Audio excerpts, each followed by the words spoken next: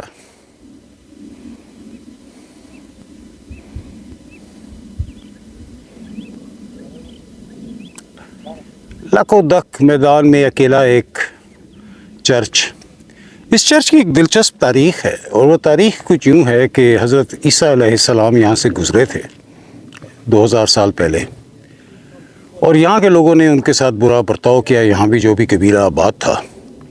اور پھر کچھ لوگ آئے جنہوں نے حضرت عیسیٰ کو مدد فرمائی، آپ کو کھانا دیا، آپ کو پانی دیا، آپ کا اکرام کیا.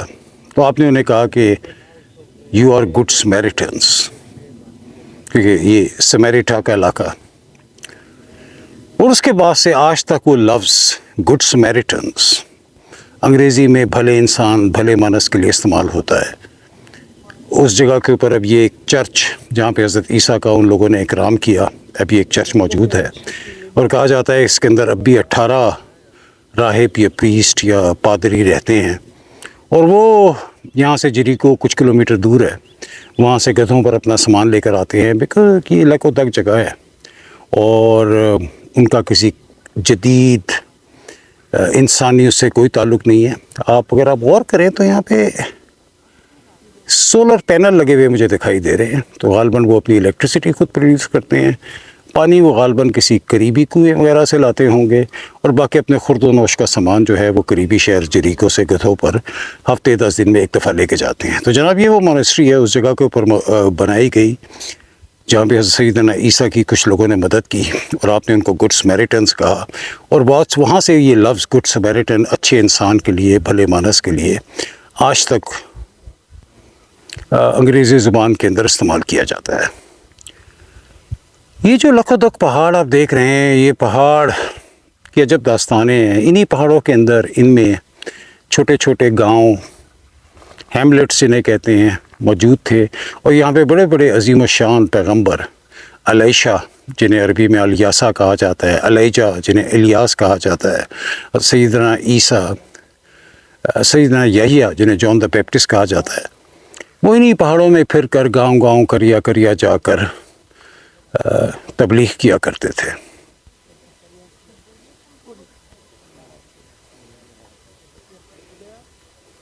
میں نے سوچا یہ آپ کو جگہ میں رک کے دکھاؤں جریکو کے سفر میں. اپنا سفر جاری رکھتے ہیں. اب یہ میں جریکو میں داخل ہونے لگا ہوں. جریکو جو ہے وہ فلسطین میں ہے، یعنی میں اب اسرائیل سے فلسطین میں جا رہا ہوں. اور یہ اپنے مخصوص سیاسی حالات کی وجہ سے جو پوری ارض مقدس ہے اس کو 3 حصوں میں ڈیوائیڈ کیا گیا ہے، تقسیم کیا گیا ہے. ایریا اے فلسطین ہے، ایریا بی مکس ہے جس میں اسرائیل اور فلسطینی دونوں رہ سکتے ہیں، لیکن وہاں پہ جو جورسڈکشن ہے، جو وہاں پر ایڈمنسٹریشن ہے، پولیس ہے، وہ اسرائیلیوں کی ہوتی ہے، اسرائیلی حکومت کی ہوتی ہے. اور ایریا سی جہاں پہ ہم تھے تل ابیب میں، وہ مخصوص صرف اسرائیلیوں کے لیے ہے. تو یہ جیسے آپ نے دیکھا آپ کے سامنے لکھا ہوا ہے کہ آپ ایریا اے یعنی یعنی اسرائیلی شہریوں کے لیے لکھا گیا ہے کہ آپ اسرائیلی فلسطینی ایریا میں داخل ہونے والے ہیں، اور آپ کا یہاں پر داخلہ ممنوع ہے. تو یہ ایک مخصوص چیز ہے جو دنیا میں شاید یہ تقسیم آپ کو کہیں نظر نہیں آئے گی. تو میں نے گاڑی روک کر میں نے سوچا کہ میں آپ کو اس کا ایک بریف سی نظارہ کراؤں. تو جناب میں اس اداس شہر جریکو کے سٹی سینٹر میں پہنچ گیا ہوں. میں اسے اداس شہر کیوں کہتا ہوں، یہ میری اپنے احساسات ہیں. مجھے بڑا یہ خالی سا، اداس سا، ڈپریس سا شہر لگتا ہے، لیکن اس شہر کی بہت اہمیت ہے، اور میں اہمیت کچھ آپ کو دکھانا چاہتا ہوں. پہلی چیز تو یہ دیکھیے شہر کی جغرافیائی اہمیت. The lowest place on earth، دنیا کا سب سے نچلا پوائنٹ، 1300 فیٹ بلو سی لیول، سطح سمندر سے 13 فٹ نیچے اور 10,000 سال پرانا. یہ انہوں نے سامنے ایک تختی لگائی ہے، the oldest city of the world، جیریکو. یہ جو سامنے آپ کو ایک چشمہ دکھائی دے رہا ہے، اس کی بھی ایک دلچسپ تاریخ ہے. یہ شہر ہمیشہ سے یہاں پہ پانی تھا، لیکن پانی کی کوئی کوالٹی اچھی نہیں تھی، وہ کھیتی باڑی کے لیے اور پینے کے لیے استعمال نہیں ہو سکتا تھا. تو حضرت علیشہ، جنہیں عربی میں الیاسہ بھی کہتے ہیں علیہ السلام، وہ اللہ کے اس وقت کے نبی تھے.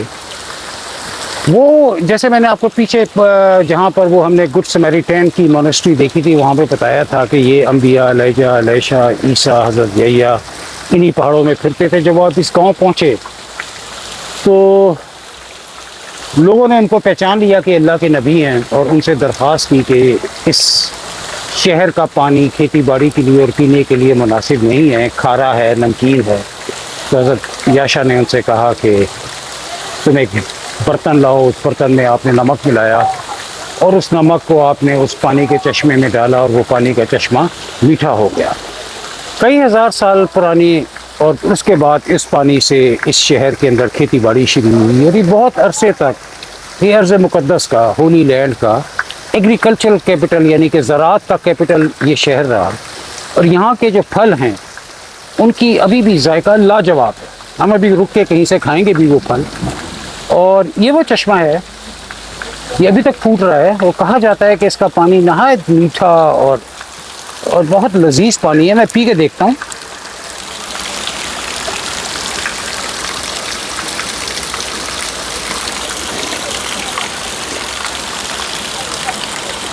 نہایت میٹھا پانی، سویٹ واٹر، کرسپی، ایسے لگتا ہے کہ جیسے کسی جنت کے چشمے سے آیا ہوا پانی ہے.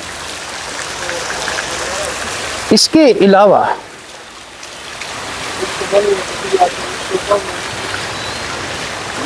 اب ہم اس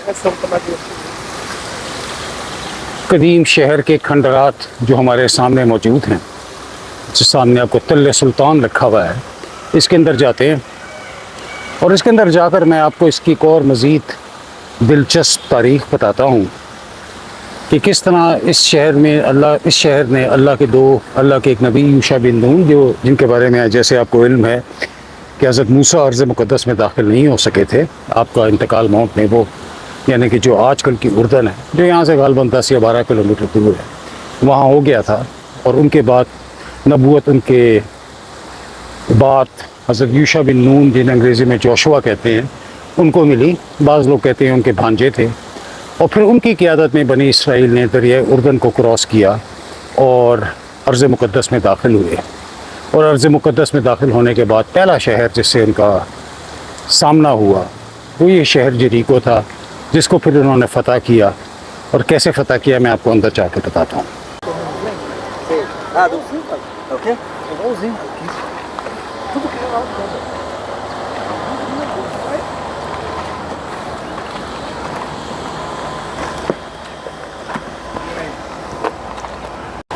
تو جناب اس شہر جریکو کی کیونکہ ابھی اتنا قدیم شہر ہے، اس کی کئی تاریخی رخ ہیں. ایک بہت اہم رخ جو آپ کی نظروں کے سامنے لانا ہے وہ یہ ہے کہ جب اہل یہود نے حضرت یوشع بن نون کی قیادت میں دریائے اردن یا ریور جارڈن کو کراس کر کے اس ارض مقدس میں قدم رکھا، تو یہ وہ پہلا شہر تھا جس سے ان کا واسطہ پڑا. اور یہ بڑا ایڈوانس شہر تھا اس زمانے کے حساب سے. ظاہری بات ہے 8 سے 10 ہزار سال پرانا شہر تھا. حضرت یوشع بن نون غالباً 3000 سال پہلے اس شہر میں داخل ہوئے ہوں گے. تو جب وہ داخل ہوئے تھے اس وقت بھی اس شہر کو بنے ہوئے 5000 سال ہو چکے تھے. اس شہر کے گرد بہت اونچی اونچی فصیل تھی، اور کہا جاتا ہے اس وقت یہ واحد شہر تھا جس کے گرد فصیل تھی. کہا جاتا ہے اس فصیل کی لمبائی 8 فٹ تھی اور وہ تقریباً 2 سے 3 فٹ چوڑی تھی. اہل یہود بنی اسرائیل 40 سال سینائی کی ولڈرنیسز، اس کے صحراؤں میں گھوم کر یہاں پہنچے تھے. اور پہلی دفعہ انہوں نے فصیل دیکھی تھی. انہیں سمجھ نہیں آ رہا تھا کہ اس فصیل کے ساتھ کیا کیا جائے، کس طرح شہر کے اندر داخل ہوا جائے. اور وہ کئی دن یہاں پر، یہ جو سامنے آپ کو جگہ نظر آ رہی ہے، یہاں پر آپ نے کیمپ لگا کر بیٹھے رہے. حضرت یوشع بن نون نے پھر اللہ تعالیٰ سے دعا کی کہ یا اللہ تعالیٰ میری مدد فرما. تو اللہ تعالیٰ نے 2 طرح سے آپ کی مدد فرمائی. پہلی مدد تو یہ تھی کہ انہیں کہا کہ جب تم جنگ شروع کرو گے تو پہلے تم 6 دن اس کے گرد چکر کاٹنا، اور 7ویں دن پھر وہ دیوار گر جائے گی. اور ایسے ہی ہوا. پہلے انہوں نے 6 دن چکر کاٹا اور 7ویں دن پھر وہ دیوار ٹوٹ گئی. یہ آپ کو سامنے اس دیوار کے کچھ جو آثار بچے ہیں یہ نظر آ رہے ہیں، اور یہ وہ جگہ کہا جاتا ہے جہاں سے دیوار ڈھہ کر گری تھی اور جہاں سے بنی اسرائیل اس شہر کے اندر داخل ہوئے۔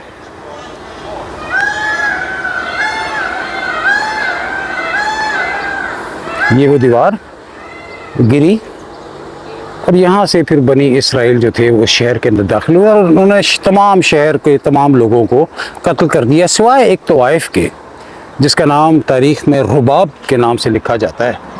اب اس کو قتل کیوں نہیں کیا، اس کے بارے میں بڑی دلچسپ حکایت ہے۔ وہ یہ ہے کہ یہ طوائف تھی، لیکن یہ حضرت یوشع بن نون کو پہچان گئی تھی کہ یہ نبی ہیں، اور اس نے در پردہ بنی اسرائیل کی اور حضرت یوشع بن نون کی مدد کی، کچھ شاید انفارمیشن ان کو سپلائی کی شہر کے بارے میں، اور کچھ کھانا پانی اس طرح کی چیزیں بھی۔ تو جب وہ اس شہر میں داخل ہوئے تو آپ نے حضرت یوشع بن نون اور ان کی فوج نے سب کو قتل کر دیا سوائے اس طواف ایک رباب کے۔ اور یہ جو سامنے آپ کو گڑھے کے اندر کچھ ایک کمرے کے سے آثار مٹے مٹے سے دکھائی دیتے ہیں، یہ یہاں پہ یہ کہا جاتا ہے کہ اس طوائف کا گھر تھا۔ چونکہ وہ طوائف تھی تو اس کو غالباً شہر بدر کیا ہوا تھا، اور وہ کیونکہ یہ شہر کی فصیل تھی اور وہ شہر سے باہر رہتی تھی، تو اسی لیے شاید اس کا رابطہ بھی آسان تھا حضرت یوشع بن نون سے۔ تو بہرحال یہ کہا جاتا ہے کہ اس طوائف رباب کا گھر ہے جس نے حضرت یوشع بن نون اور بنی اسرائیل کی مدد کی شہر کو فتح کرنے میں۔ ایک دفعہ دوبارہ دیکھ لیجیے شہر کی دیواریں، اندازہ کیجیے 10,000 سال پہلے، یقیناً اب یہ جو مجھے سامنے نظر آئے یقیناً 10 فٹ سے بھی اونچی دیوار ہے، 12-13 فٹ اونچی دیوار ہے، اور پھر جہاں وہ ٹوٹی آپ اندر داخل ہوئے اور شہر کو فتح کیا۔